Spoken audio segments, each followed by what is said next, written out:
नमस्कार. स्वयंपाकघर निलिमा किचनमध्ये आज आपण अगदी झटपट पद्धतीने आणि अगदी चविष्ट दाणेदार मऊसूत अशी साबुदाण्याची खिचडी कशी बनवायची ते आज आपण ह्या व्हिडिओमध्ये बघणार.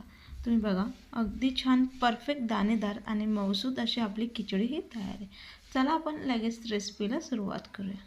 सर्वप्रथम काय करायचं, आता आपल्याला साबुदाणे हे भिजून घ्यायचे. त्याकरिता काय झालं, व्हिडिओ जरा स्किप झाला आहे, तर साबुदाणे आपले भिजून तयार झाले. तर साबुदाणे कशा पद्धतीने भिजवायचे, तर साबुदाणे घ्यायचे 1 ते 2 पाण्याने अगदी स्वच्छ धुवायचे आणि हलकासा फक्त साबुदाणा बुडेपर्यंत आपण नॉर्मल पाणी घालून रात्रभर साबुदाणे आपण भिजवून घ्यायचे. तर ह्या पद्धतीने अगदी परफेक्ट असे आपले मऊसूत साबुदाणे भिजून हे तयार होतात. जर आपले साबुदाणे जास्ती जर भिजले गेले तर त्याकरिता काय करायचं, एक कॉटनचं कापड घ्या त्याला 5 ते 10 मिनटं साबुदाणे पसरून ठेवा. त्यामुळे आपल्या साबुदाण्यातलं जे काही पाणी असतं ते ॲब्झॉर्ब होतं आणि त्यामुळे आपले साबुदाणे बनवताना म्हणजे साबुदाणे खिचडी बनवताना अजिबात ते चिकट किंवा अगदी परफेक्ट दाणेदार ते तयार होतात. तर साईडला गॅसवरती कढई किंवा पॅन गरम करून घ्या.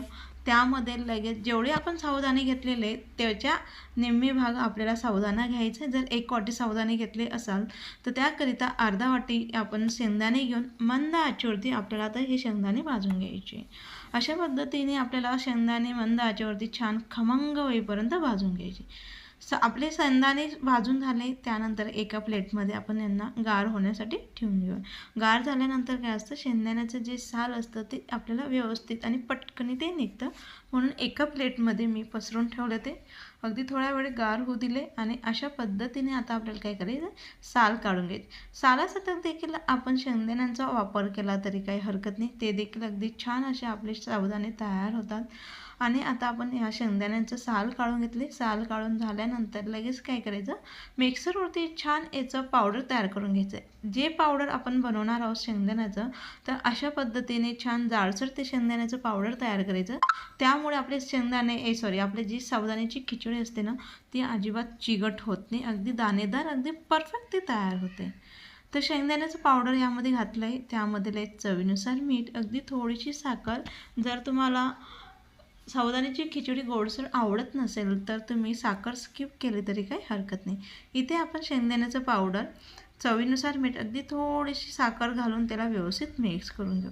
जर तुम्ही उपासाला निंबू खात असाल तर थोडासा निंबूचा रस देखील आपण यामध्ये ॲड केला तरी काही हरकत नाही. संपूर्ण व्यवस्थित मिक्स करून झाले. त्यानंतर साबुदाण्याची खिचडीला फोडणी देण्यासाठी साईडला कढई पॅन गरम करून घ्या.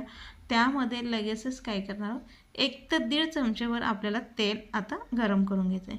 जर तुम्ही थोडं तेलकट खात असाल तर यापेक्षा देखील आपण तेलाचा थोडा जास्त वापर केला तरी काही हरकत नाही. तेलाच्या जागेवरती आपण तुपाचा देखील वापर केला तरी काही हरकत नाही. तेल अगदी छान कडकडीत तापल्यानंतर यामध्ये मी अगदी थोडेसे जिरे घातले, बारीक चिरून घेतलेली हिरवी मिरची, उकळून घेतलेला बटाटा छान आपल्याला ह्या तेलामध्ये आता परतून घ्यायचं आहे. उपासाला जिरे खात नसाल तर स्किप केलं तरी काही हरकत नाही. त्यानंतर लगेच आपण तयार करून घेतलेले साबुदाणे यामध्ये आता व्यवस्थित आपल्याला परतून घ्यायचे. कधीही साबुदाणे ज्यावेळेस आपण कढईमध्ये घातल्यानंतर गॅसची फ्लेम अगदी फुल करा आणि पटपट त्याला ह्या पद्धतीने मिक्स करा.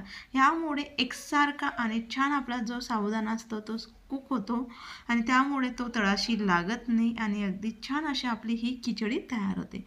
तर जेवढी दिसायला सुंदर दिसते तेवढी अगदी मऊसूत अगदी चविष्ट अशी आपली साबुदाण्याची खिचडी ही तयार झाली.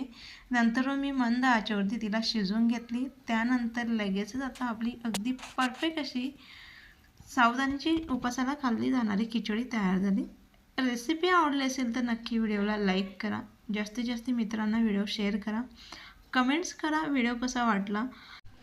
चॅनलला सबस्क्राईब करा जेणेकरून नवनवीन व्हिडिओ अपलोड केले तर सगळ्यात आधी त्याचं नोटिफिकेशन हे तुम्हाला मिळेल. अगदी परफेक्ट असे आपली साबुदाण्याची खिचडी ही तयार झाली. जर तुम्ही 1 ते 2 वस्तूंच्या म्हणजे 1 ते 2 आपल्या टिप्स लक्षात ठेवल्या तर त्यामुळे आपली साबुदाण्याची खिचडी जी असते बराच काळपर्यंत अगदी मऊ सूत राहते, अगदी परफेक्ट ती तयार होते.